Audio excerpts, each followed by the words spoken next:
ಈ ಕಾರ್ಯಕ್ರಮದ ಪ್ರಾಯೋಜಕರು Trisha's beauty care, CPT puri centre, SJK gym and fitness, Sandeep chitchats panipuri centre.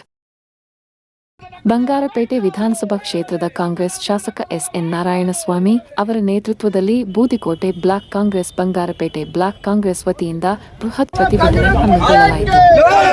ಈ ಸಂದರ್ಭದಲ್ಲಿ ಶಾಸಕರು ಮಾತನಾಡಿ, ಸಿಎಂ ಸಿದ್ದರಾಮಯ್ಯ ಅವರು ಯಾವುದೇ ತಪ್ಪು ಮಾಡದಿದ್ದರೂ ವಿರೋಧ ಪಕ್ಷಗಳು ಆರೋಪ ಮಾಡುತ್ತಿದ್ದು, ಈ ಒಂದು ಸಂಬಂಧಕ್ಕೆ ರಾಜ್ಯಪಾಲಗೆ ಲೋಡ್ ಅವರು ಪ್ರಾಸಿಕ್ಯೂಷನ್ ಅನುಮತಿ ನೀಡಿದ್ದು ಸಂವಿಧಾನಕ್ಕೆ ಅಪಮಾನ ಮಾಡಿದ್ದು, ಈ ಕೂಡಲೇ ಕರ್ನಾಟಕವನ್ನು ಬಿಟ್ಟು ಹೋಗಲಿ ಎಂದು ಹಾಗೂ ದೂರುದಾರರಾದ ಅಬ್ರಹಾಂ, ಕೃಷ್ಣ ಇವರು ದೂರಿನ ಆಧಾರದಲ್ಲಿ ಸರ್ಕಾರವನ್ನು ಕೆಡವಲು ಒಳಸಂಚು ನಡೆಸುತ್ತಿದ್ದು, ಈಗಾಗಲೇ ಅಬ್ರಹಾಂ ವಿರುದ್ಧ ಅನೇಕ ಪ್ರಕರಣಗಳಲ್ಲಿ ಇವರ ವಿರುದ್ಧ ಎಫ್ಐಆರ್ ಆಗಿದ್ದು 25 ಲಕ್ಷ ಲಂಚ ಪಡೆದಿರುವ ಆರೋಪ ಇವರ ಮೇಲೆ ಇರುವುದು.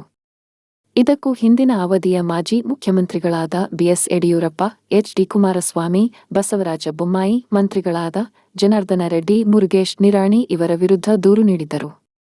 ಇವರ ವಿರುದ್ಧ ರಾಜ್ಯಪಾಲರು ಏಕೆ ಪ್ರಾಸಿಕ್ಯೂಷನ್ಗೆ ಅನುಮತಿ ನೀಡಿಲ್ಲ? ಮುಖ್ಯಮಂತ್ರಿ ಸಿದ್ದರಾಮಯ್ಯ ಅವರು ಯಾವುದೇ ಕಾರಣಕ್ಕೂ ರಾಜೀನಾಮೆ ನೀಡುವುದಿಲ್ಲ.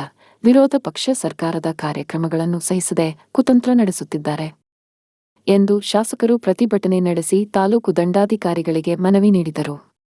ಬಂಧುಗಳೇ, ಇಂದ ರಾಜ್ಯಪಾಲರು ಮೋದಿ ಏಜೆಂಟ್, ಬಿಜೆಪಿ ಏಜೆಂಟ್ ನಮ್ಮ ಕರ್ನಾಟಕ ಸರ್ಕಾರಕ್ಕೆ ಅಗತ್ಯ ಇಲ್ಲ. ಆದ್ದರಿಂದ ಇಡೀ ಕರ್ನಾಟಕದ ಜನತೆ, ಸಿದ್ದರಾಮಯ್ಯ ಅಭಿಮಾನಿಗಳು, ಕಾಂಗ್ರೆಸ್ ಅಭಿಮಾನಿಗಳು ನಾವು ಆಗ್ರಹಿಸ್ತೇವೆ.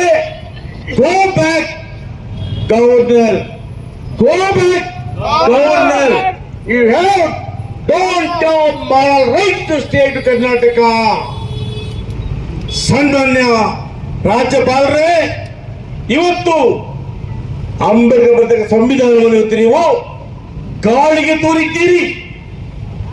ಇವತ್ತು ನಿಷ್ಠಾವಂತ ಕಳಕಳಿದ ರಾಜಕಾರಣಿ 45 ವರ್ಷಗಳಲ್ಲಿ ಬಡವರ ಪರವಾಗಿ ಕೆಲಸ ಮಾಡಿರ್ತಕ್ಕಂಥ ಸಿದ್ದರಾಮಯ್ಯನವರ ಮೇಲೆ ಯಾವನೊಬ್ಬ ಲೋಫರ್ ಅಬ್ರಹಾಂ, ಯಾವನೊಬ್ಬ ಕೃಷ್ಣ, ಯಾವನೊಬ್ಬ ಆರ್ಟಿ ಹಾಕೊಂಡು ಜೀವನ ಮಾಡಿದ ಲೋಫರ್, ಇವರು ಕೊಟ್ಟ ಅರ್ಜಿ ಮೇಲೆ 26ರ ಬೆಳಿಗ್ಗೆ ಕೊಟ್ರೆ ಸಂಜೆ ನೋಟಿಸ್ ಕೊಡ್ತೀಯಲ್ಲಣ್ಣ ರಾಜ್ಯಪಾಲಣ್ಣ. ಇವತ್ತು ಇದೇ ಕುಮಾರಸ್ವಾಮಿ ಮೇಲೆ ಲೋಕಾಯುಕ್ತ ಆಗಿರೋಣ, ಸಾವಿರಾರು ಕೋಟಿ ಹಗರಣ ಅವ್ರು ಮಾಡಿದ್ದಾರೆ ಅಂತೇಳಿ ಲೋಕಾಯುಕ್ತ ರಿಪೋರ್ಟ್ ಕೊಟ್ರೆ 1 ವರ್ಷ ಆಯ್ತಲ್ಲಣ್ಣ. ಅದ್ರ ಮೇಲೆ ಮಾಡಲಿಲ್ಲ ನೀನು. ಶಶಿಕಲಾ ಜೊಲ್ಲೆ ಹಾಕರು ಮಟ್ಟಿಯಲ್ಲಿ ದುಡ್ಡು ಹೊಡೆದು ₹1,000,000 ಅದನ್ನು ಮಾಡಲಿಲ್ಲ ನೀನು.